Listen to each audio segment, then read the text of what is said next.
This video is entirely optional. Think of it as extra credit work. Hughes Barlow and the Ciceros are considered the modern-day luminaries on the opening of the key. And in the text they've published about this subject, they talk about certain ways of approaching the first operation which aren't explicitly, or shall I say, textually pulled out of the primary sources from Case, Crowley, and Mathers, at least not the publicly available ones that I have access to. So that's the topic of this video, optional procedures to incorporate into the first operation of the OOTK, relying heavily on the writings of Paul Hughes Barlow. Oh, also, I'm going to talk about my personal practical applications of the first operation of the OOTK and how do I make this part of the OOTK functional in real life, everyday readings.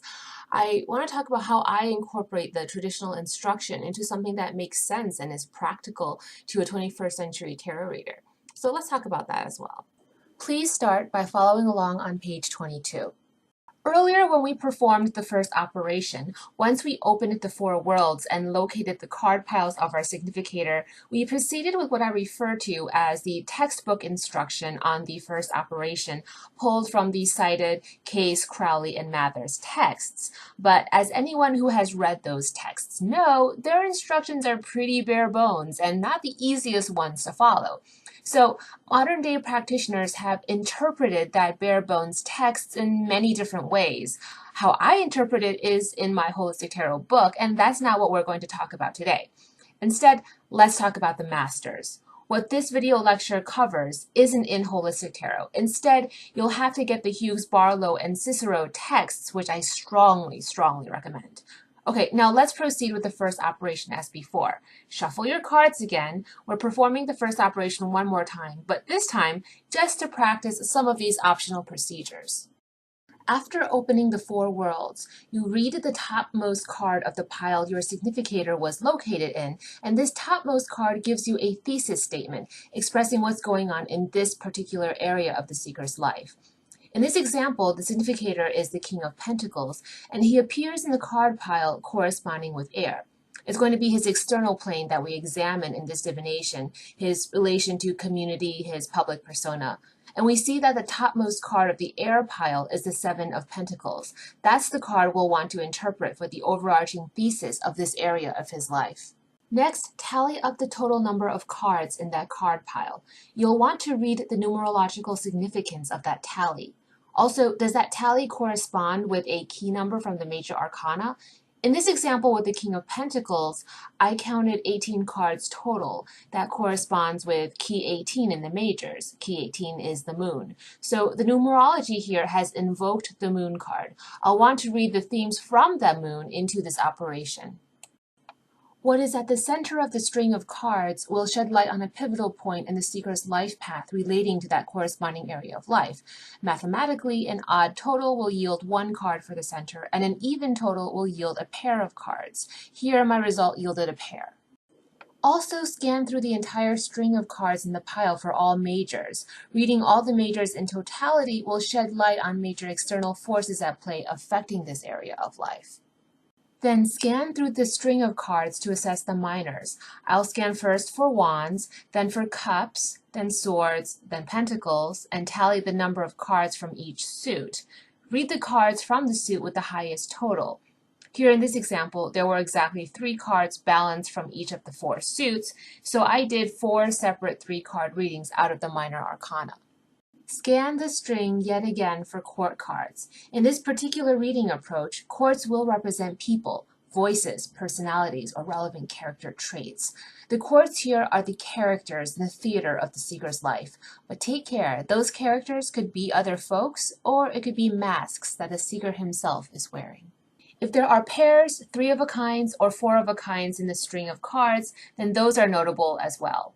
Here in the example shown, there were 2 pairs, 2 6s and 2 9s. So the 2 pairs are read to the seeker using elemental dignities and numerology.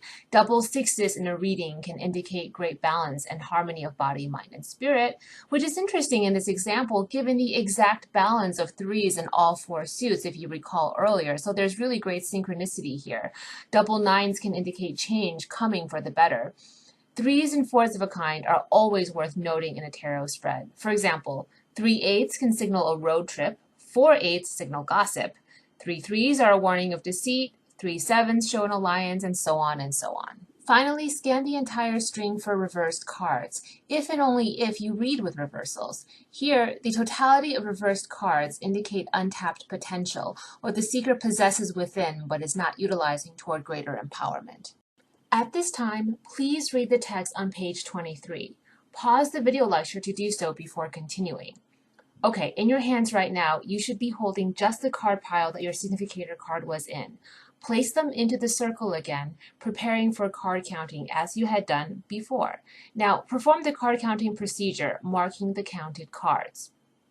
In the card counting procedure before, you read only the marked cards from the count and strung those cards into a narrative. Here, before you do that, you're going to read the unaspected cards, the cards that were not marked during card counting.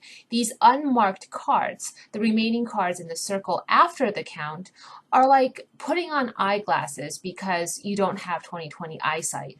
These unaspected cards enhance your sight or vision in a way. They help you to see the rest of the divination clearer.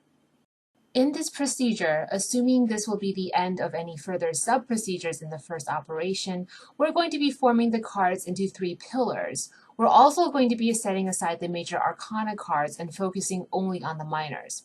Following the correspondence chart on page 24, align the cards into 3 pillars based on the card face. For example, 3s go in the leftmost pillar, the pillar of severity, knights go in the middle pillar, 7s go in the rightmost pillar of mercy, and so on.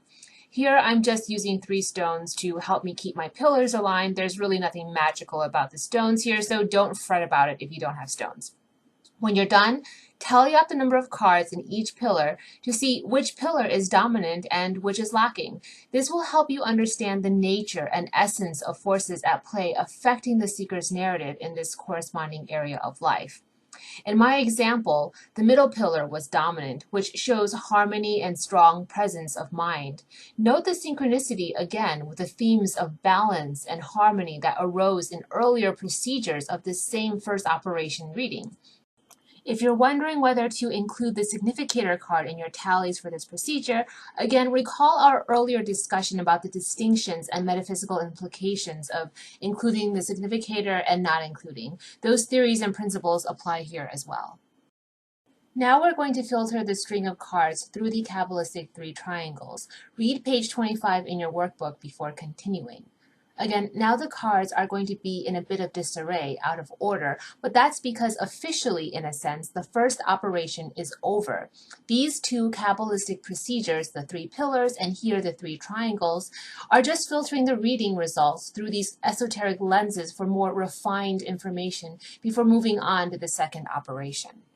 Turn to page 26 for reference and begin distributing the cards into 3 columns per the 3 triangles.